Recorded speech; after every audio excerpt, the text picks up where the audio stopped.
Okay, so it took about 2 hours to shave the kind of a beard that I had going. I wouldn't recommend doing that again. So we settled up with the company. The paperwork they sent us said that we should probably expect to pay around 250 for tips for the porters, the cook, and the guides. And that's not even close. It was closer to 400 by the time we were done. It was kind of a shakedown, not really, but they weren't just gonna. We didn't just hand them the money and say, "Okay, thanks, we got to go." They wanted the money. Then we had to stop by their headquarters and fill out some paperwork. Then we had to get another ride.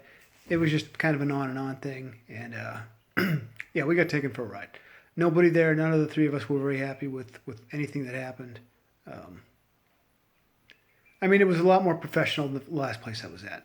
The last place I was at, the porter and the cook, they were pretty young. That wasn't really it. I mean, you can do your job and be young. That wasn't it. They hadn't gave me a summer tent, but it got down to 20 degrees.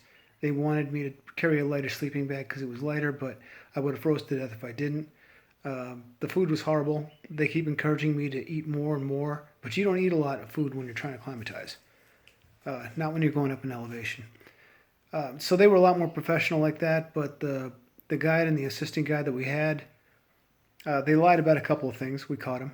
The cook lied. What he did was he ran out of some supplies that we asked for, and he didn't carry any extra with him. And he said, "Well, at the altitude we're going to tomorrow, we can't have any of that milk, for instance." He said we couldn't have any milk after a certain altitude. So anyway, we weren't very happy with it, and it very loud. I mean, 11, 12 o'clock at night, people were still up, walking around, talking to other people in tents. And I had to use the bathroom, so I got up kind of late. And the only lights I saw that had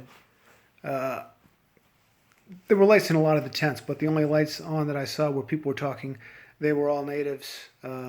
So they were all porters and cooks and stuff, having a good time. And we were trying to get some sleep because we had a long walk, sometimes 6, 8 miles the next day. So overall, no, not really good. Only one of the three of us made it to the top. That's not a real good average. So I'm going to go back, but I'm just going to go back with one person. A lot cheaper, a lot less hassle. And if we carry our own tents, we can probably go someplace where it's quieter. But tomorrow, well, I'm getting up at 2:30 in the morning. Cap's going to pick me up, take me to the airport. I'll be there in plenty of time to catch my flight at 5:30. And I'm going to Turkey, Istanbul. From there, I'll go down to Indonesia, and then I'll probably meet up with the person from the company who's going to be doing the guide. They've been doing this for 20 years, so hopefully they know what they're doing. They got a 100% success rate getting people to the top, and this time I'm going to go up either way, just partly because this has kind of been a disappointing trip. Um, you get eaten alive here. People taking advantage of you. It's not funny how much money I've spent that I wasn't planning on spending. But anyway, hopefully tomorrow goes a lot better. I'll check in.